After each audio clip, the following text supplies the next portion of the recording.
Hello. Okay, I know Mary was waiting for the next card inspiration, card board, card information. So here it is. I have the High Priestess, all of my cool collection of things that give me High Priestess vibes. Yay! I was super tempted to bring out my Ouija board for this, and because I feel like it really does give off the same energy of the High Priestess and stuff, but I stuck with the planchette earrings instead so that I wouldn't, I don't know, summon demons or some shit. So I have a whole bunch of the High Priestess cards. This is one of my favorites. I love the Pulp Fiction deck. Also, I love the Star Spinner deck and the Insect one. I love that the High Priestess is a praying mantis. I really dig that. We've got the figure eight on there, or the infinity symbol, rather. All right, I love this one too. It's from the Witches uh, Tarot, and it is absolutely stunning. There's just so much power in this card, and it's got the black and white pillars on either side of her. So let's see, what else do I have on here? I have my Hanson Roberts deck. I have a whole bunch of words on here. So wisdom, thought, know, outreach, middle, mystery, above and below, whisper. These are all kind of words that I feel like represent the High Priestess energy. I have pearls because those are related to the High Priestess. I'm not really sure why. I didn't really look into that. Also emeralds, and I will say the side of this emerald, the rim around it, the setting is silver. Yeah, I did not touch that. No, no, but it is really pretty emerald. All right, I've got some blue stones on there. I've got some pictures of me in blue dresses. The colors associated with the High Priestess are blue and black and white. So we have that. The pillars on either side, we've got the white pillar and the black pillar, which are meant to be like the Boaz and, oh, why can I never remember the J one? Anyway, yes, those, I'll get back to you on those. And we've got that balance of the power.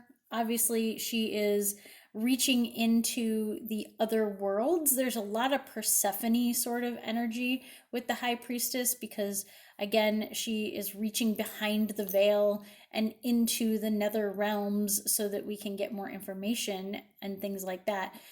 That's what the veil is behind this one. I really like this one because I think it's represented really well. And there's pomegranates on there. There's usually pomegranates. I don't think I have a more traditional card than that one. And I also have some cat tarot on here and all kinds of stuff. Okay, part two, because I definitely talked too long on that first one, and apparently Lucy's going to scream at me throughout this one. Yakin or Jachin, Jachin is the other pillar. So Boaz and Jachin, I'm hoping I'm pronouncing that right. Do not come for me if I've pronounced it wrong. I'm one of those people that learns things through reading. So there you go. I've seen it a million times, but I've never heard it said out loud kind of deal.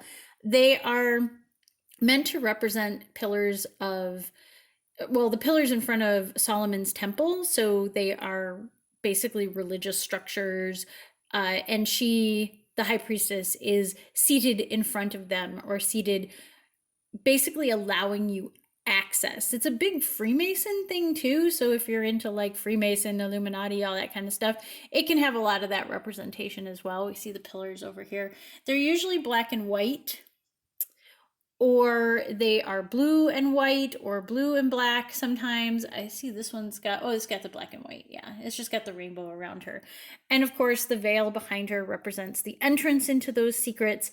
The High Priestess really represents that passage into more arcane knowledge or esoteric knowledge. So if you're looking, look at this one. This one's wild. I absolutely love this one. This is from the Sake Tarot, and you can see the pomegranates there and some of the palm leaves, and then there's like a cave behind her, which is super cool. I just love this one. And of course the High Priestess in the in the Housewives Tarot. That's the one that Mary told me to get ages ago. There's a little cat one. So yeah, the idea is that she is the entry into all of this greater knowledge. Also, she's got the triple moon symbol on her head, and I think most of them actually do have the triple moon symbol. Some it kind of just looks like a bow on her head. This is the vice versa deck. I love this one because one side's got that, and one side has her kind of seated in front of it.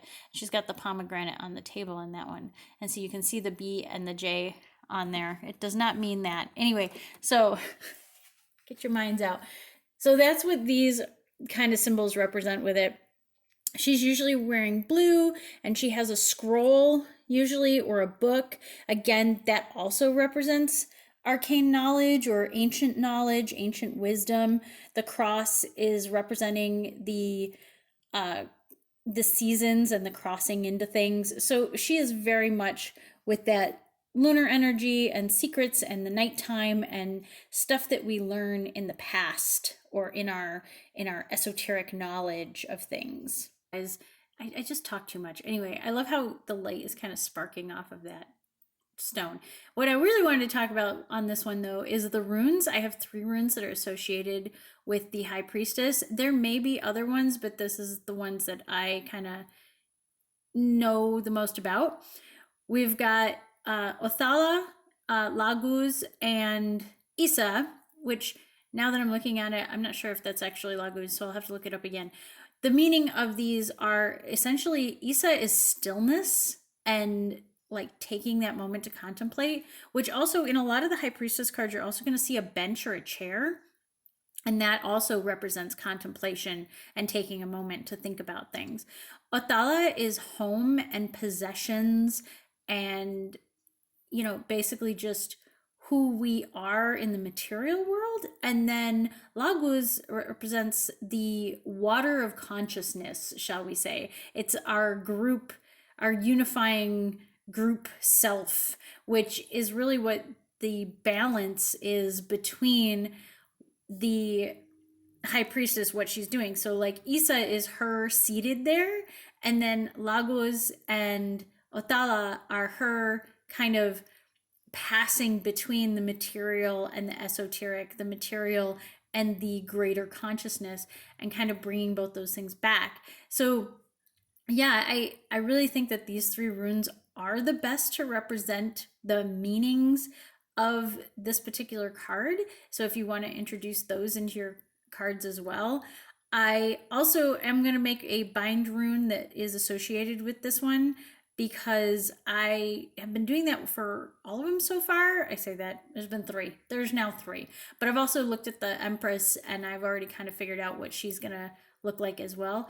And if anybody's interested, I will show you guys the bind runes that I make, but it's sort of one of those things where I think you can kind of figure out your own, but if you're totally lost on it, I'm totally happy to help and be like, yeah, this is what this would look like. It's really cool. I don't say that that's the only way to do a bind rune on that, so you don't have to do it that way, but yeah. So this is, again, my little collection of High Priestess stuff.